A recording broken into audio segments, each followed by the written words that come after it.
Selamat siang teman-teman trader semua, berjumpa lagi dengan kita Crypto Family.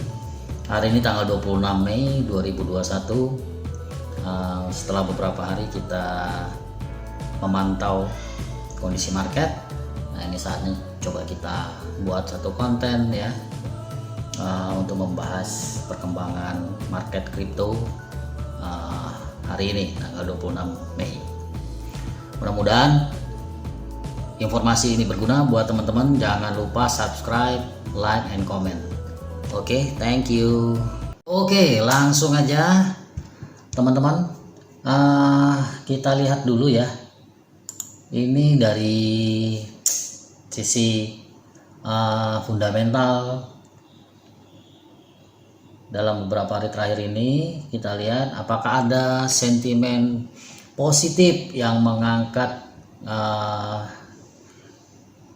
pasar cryptocurrency, terutama berita-berita positif yang punya sentimen positif yang mendrive Bitcoin untuk kembali pulih ya.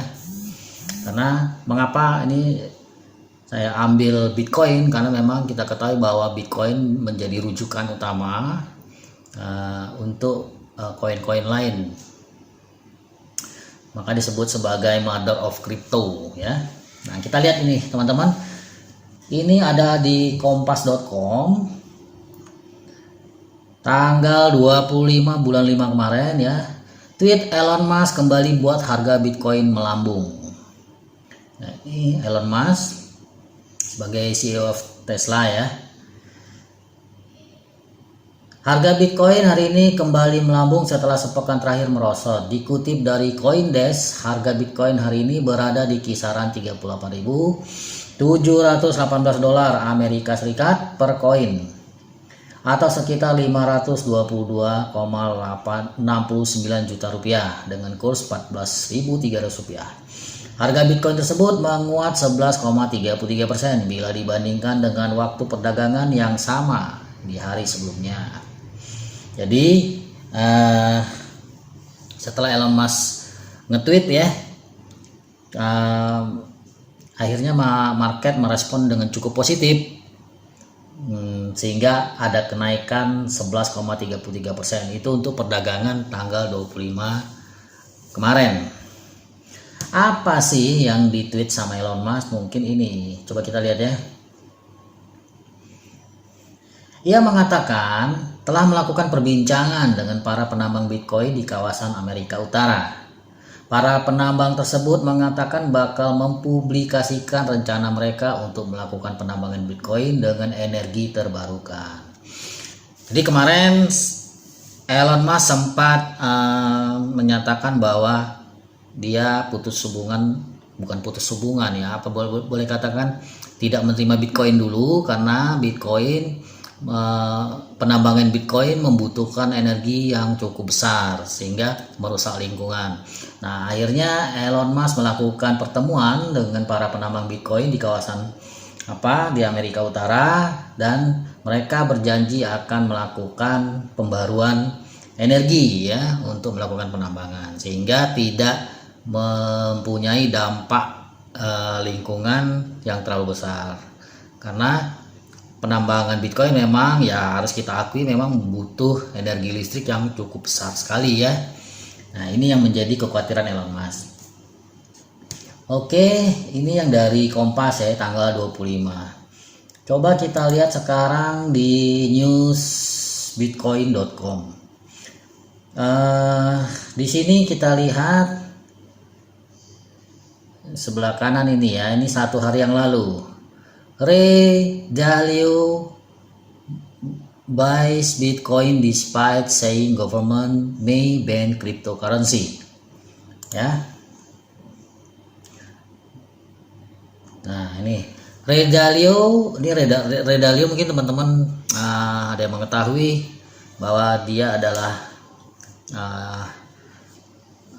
hedge fund ya. Jadi salah satu hedge fund terbesar di Amerika yang bergerak dalam bidang dalam bidang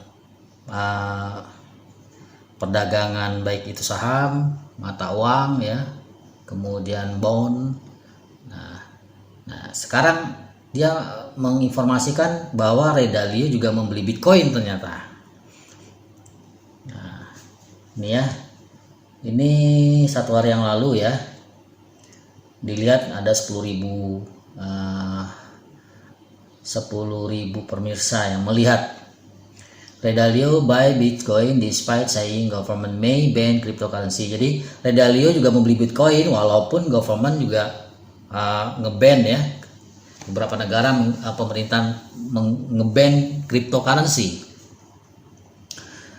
Bridgewater Associates founder Ray Dalio has revealed that he owns Bitcoin despite concern he has low voice about government interfering and even outlawing cryptocurrency. Jadi founder Bridgewater, Association Bridgewater ya, ini salah satu hedge fund terbesar juga di Amerika. Dia menyatakan bahwa dia juga punya Bitcoin gitu. Walaupun dalam concern beberapa pemerintah yang melakukan intervensi terhadap cryptocurrency ya, dan melarang nih, outlawing cryptocurrency. The boss of world large hedge fund said Bitcoin greatest risk is its success. Jadi bos dari salah satu hedge fund terbesar di dunia ini mengatakan bahwa resiko Bitcoin terbesar itu apa? Kesuksesan katanya. Ini candaan ya, candaan dari Ray Dalio ya. Nah ini bisa jadi salah satu pegangan buat kita sebagai trader retail ya, baik itu trader atau investor. Ini sebenarnya dua paradigma yang berbeda ya. Kalau trader mungkin dia punya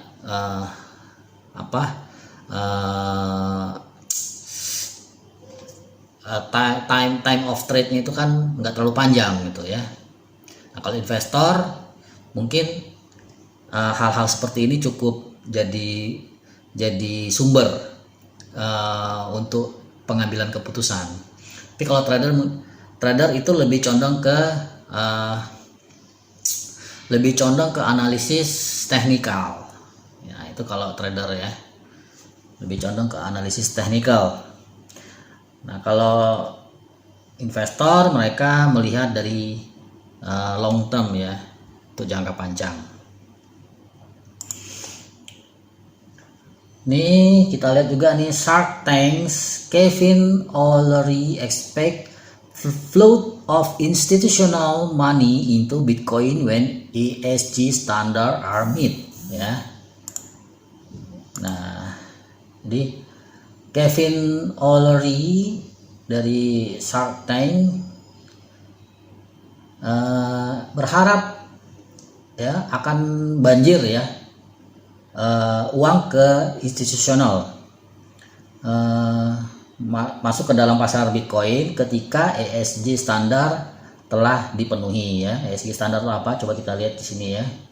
Nah, ini Shark Tank star Kevin O'Leary aka Mr. Wonderful has predicted that a flow of institutional money will flow into Bitcoin. Nah, ini ya, dia menyatakan akan masuk ke dalam marketnya Bitcoin ya. Jadi uang akan mengalir ke marketnya Bitcoin once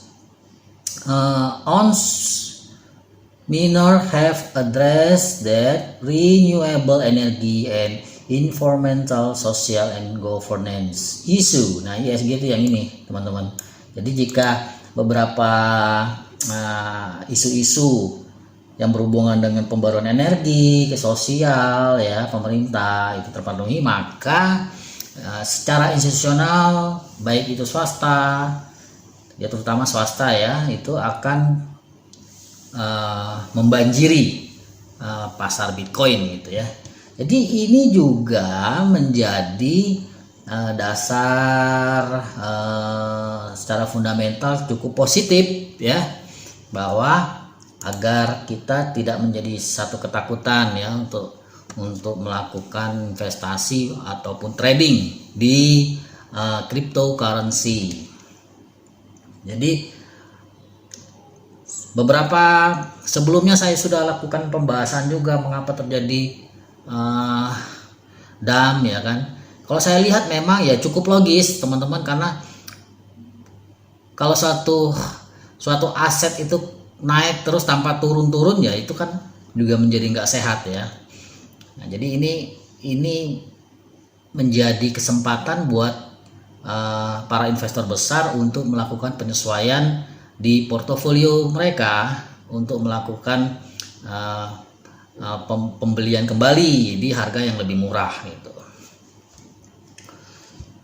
Nah, ini hal-hal positif ya yang bisa dilihat di market Bitcoin ya, atau terutama cryptocurrency ya. Memang ada sentimen negatif yang masih dihembuskan ya. Kita coba lihat ini, Bank of England Governor Bailey says cryptocurrency are dangerous. Nah, jadi Gubernur Bank Sentral Inggris mengatakan bahwa cryptocurrency berbahaya ya. Nah, sebenarnya informasi ini udah beberapa kali dihembuskan, terutama juga informasi mengenai pelarangan cryptocurrency dari Cina juga ya, itu juga sudah bolak-balik ya dihembuskan. Tapi sejarah membuktikan cryptocurrency bisa mengatasi hal-hal tersebut, dan beberapa investor di market cryptocurrency juga cukup kompak gitu melihat ini menjadi suatu tantangan, ya bukan tantangan sebenarnya, ini adalah suatu kesempatan yang bisa digunakan untuk tetap masuk ke dalam dunia cryptocurrency.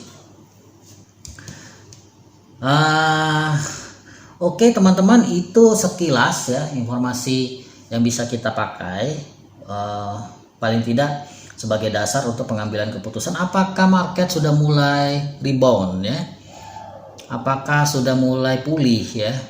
Nah, kita coba lakukan pendekatan sedikit di teknikal ya, secara teknikal.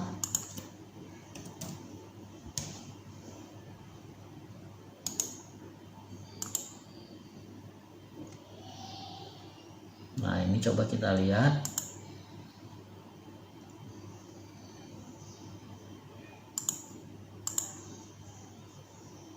Nah,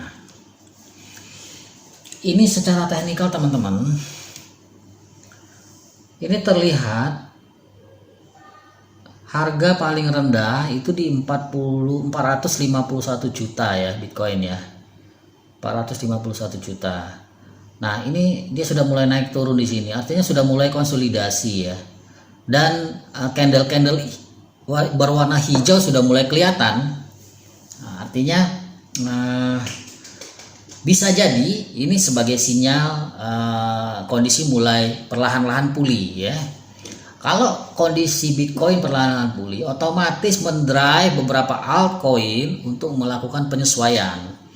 Nah, kalau kita lihat di marketnya Indodax sendiri sudah mulai hijau ya teman-teman ya. Ada beberapa market yang ya cukup banyak ya. Nah, hari ini misalnya ya. Nah, ini Saffron Finance itu sampai 82% ya, luar biasa teman-teman. Jadi bagi mereka yang beli di harga 3 ribuan maksud saya 3,5 juta ya. Nah, ini sudah mulai mendapatkan cuan yang luar biasa.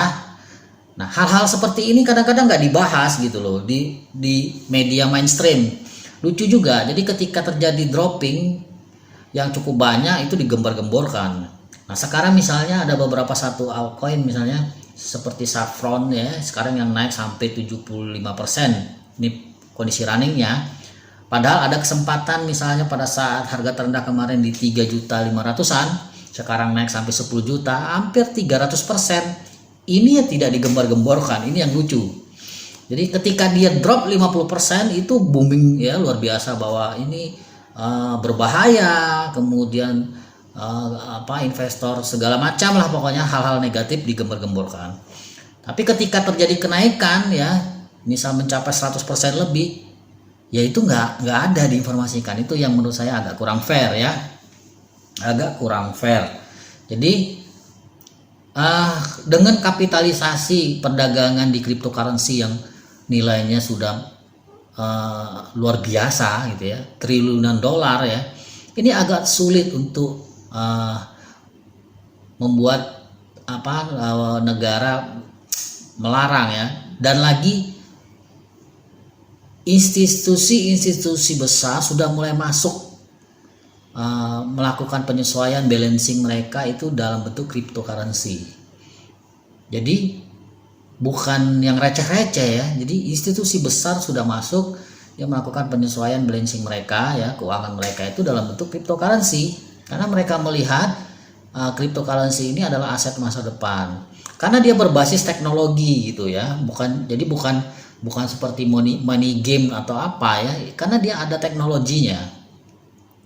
Blockchain itu membawa perubahan mendasar secara fundamental dalam sistem keuangan dunia ya. Kalau dilihat dari sistem keuangannya, padahal blockchain sendiri itu manfaatnya bukan hanya berbentuk dari sisi keuangan saja. Ada hal-hal lain yang bisa dipakai di teknologi blockchain ya kan. Macam-macam ya, semuanya. Bahkan ke depan nanti mungkin pemilu suatu negara pun bisa menggunakan teknologi blockchain ya.